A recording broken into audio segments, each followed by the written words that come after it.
ಪಶ್ಚಿಮ ಬಂಗಾಳ ಸಂಪೂರ್ಣ ಅರಾಜಕ ಸ್ಥಿತಿಗೆ ತಲುಪಿರುವಂತಿದೆ. ಜನರು ಎಗ್ಗಿಲ್ಲದೆ ಕಾನೂನನ್ನ ಕೈಗೆತ್ತಿಕೊಳ್ತಿದ್ದಾರೆ.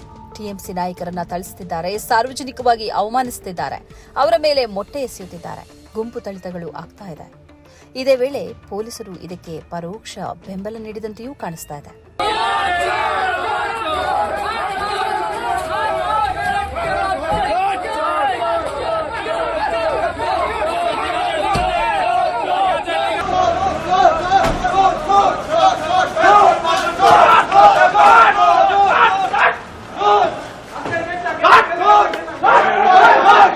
ಜೂನ್ 19ರಂದು ಶುಕ್ರವಾರ ರಾತ್ರಿ ಕೋಲ್ಕತ್ತಾ ವಿಮಾನ ನಿಲ್ದಾಣದಲ್ಲಿ ಟಿಎಂಸಿ ಮತ್ತು ಬಿಜೆಪಿ ಕಾರ್ಯಕರ್ತರ ನಡುವೆ ಘರ್ಷಣೆ ಆಗಿದೆ.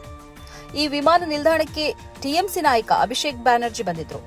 ದೆಹಲಿಯಲ್ಲಿ ಸ್ಪೀಕರ್ ಓಂ ಬಿರ್ಲಾ ಅವರನ್ನ ಭೇಟಿಯಾಗಿ ಅವರು ಮರಳಿದ್ರು. ಟಿಎಂಸಿಯ ಬಂಡಾಯ ಸಂಸದರನ್ನ ಅಯೋಗ್ಯಗೊಳಿಸುವಂತೆ ಅವರು ಮನವಿ ಸಲ್ಲಿಸಿ ಕೋಲ್ಕತ್ತಾದ ನೇತಾಜಿ ಸುಭಾಷ್ ಚಂದ್ರ ಬೋಸ್ ಅಂತಾರಾಷ್ಟ್ರೀಯ ವಿಮಾನ ನಿಲ್ದಾಣಕ್ಕೆ ಆಗಮಿಸಿದ್ರು. ಇವರನ್ನ ಸ್ವಾಗತಿಸಲು ಟಿಎಂಸಿ ಬೆಂಬಲಿಗರು ಗೇಟ್ ಬಳಿ ನಿಂತಿದ್ರು. ಇದೇ ವೇಳೆ ಬಿಜೆಪಿ ಕಾರ್ಯಕರ್ತರು ಮೊಟ್ಟೆ ಮತ್ತು ಆಯುಧದೊಂದಿಗೆ ಅಲ್ಲಿ ನಡೆದಿದ್ರು ಎಂದು ಟಿಎಂಸಿ ಕಾರ್ಯಕರ್ತರು ಆರೋಪಿಸಿದ್ದಾರೆ. ಅಲ್ಲಿ ಘರ್ಷಣೆ ಉಂಟಾಯಿತು. ಲಾಠಿ ಚಾರ್ಜ್ ಮತ್ತು ಗುಂಡಿನ ಶಬ್ದವೂ ಕೇಳಿಸಿದೆ ಎಂಬ ಅಭಿಪ್ರಾಯ ಇದೆ. ಇದರಿಂದಾಗಿ ಟ್ರಾಫಿಕ್ ಜಾಮ್ ಕೂಡ ಉಂಟಾಯಿತು.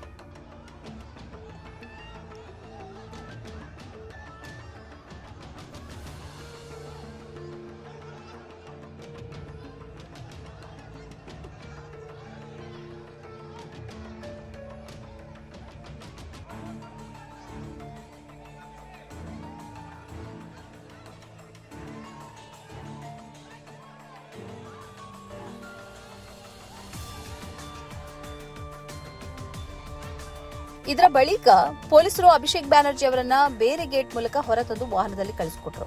ಇದರಿಂದಾಗಿ ಅವರ ಬೆಂಬಲಿಗರಿಗೆ ಭೇಟಿಯಾಗಲು ಸಾಧ್ಯವಾಗಲಿಲ್ಲ. ಇದಕ್ಕಿಂತ ಮೊದಲು ಅಭಿಷೇಕ್ ಬ್ಯಾನರ್ಜಿ ಅವರ ವಿರುದ್ಧ ಮೊಟ್ಟೆ, ಕಲ್ಲು, ಚಪ್ಪಲಿಯನ್ನ ಎಸೆದು ಹಲ್ಲೆ ನಡೆಸಲಾಗಿತ್ತು. ಕಳೆದ ಮೇ ತಿಂಗಳಿನಲ್ಲಿ ಇದು ನಡೆದಿತ್ತು. ಹಲ್ಲೆ ಮತ್ತು ಕಲ್ಲೆಸೆತವನ್ನು ತಡೆಯಲು ಅವರು ಕ್ರಿಕೆಟ್ ಹೆಲ್ಮೆಟ್ ಧರಿಸಿದ್ರು.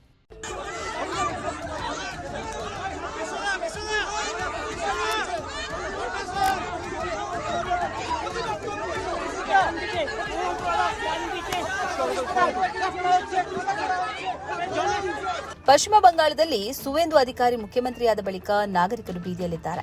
ಕಾನೂನು ಕೈಗೆತ್ತಿಕೊಳ್ತಿದ್ದಾರೆ. ಸದ್ಯದ ಪರಿಸ್ಥಿತಿ ಹೇಗಿದೆ ಅಂದರೆ ಅಲ್ಲಿ ರಾಷ್ಟ್ರಪತಿ ಆಡಳಿತ ಹೇರುವುದಕ್ಕೆ ಸೂಕ್ತವಾಗಿದೆ ಎಂಬ ಅಭಿಪ್ರಾಯ ಇದೆ.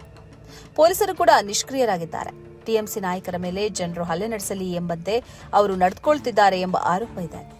ಇದರ ನಡುವೆ ಟಿಎಂಸಿ ನಾಯಕ ಜಹಾಂಗೀರ್ ಖಾನ್ ಅವರನ್ನ ಚಡ್ಡಿ ಮತ್ತು ಟಿ ಶರ್ಟ್ನಲ್ಲಿ ಪೊಲೀಸರು ಬರಿಗಾಲಲ್ಲಿ ನಡೆಸಿದ್ದಾರೆ. ರಸ್ತೆಯ ಮಧ್ಯೆ ಬಸ್ಕಿ ತೆಗೆಸಿದ್ದಾರೆ. ಮಾಜಿ ಶಾಸಕನ ಸ್ವಾಭಿಮಾನಕ್ಕೆ ಮತ್ತು ಘನತೆಗೆ ಪೊಲೀಸರು ಉದ್ದೇಶಪೂರ್ವಕ ಅವಮಾನ ಮಾಡಿದ್ದಾರೆ ಎಂಬ ಆರೋಪವೂ ಇದೆ.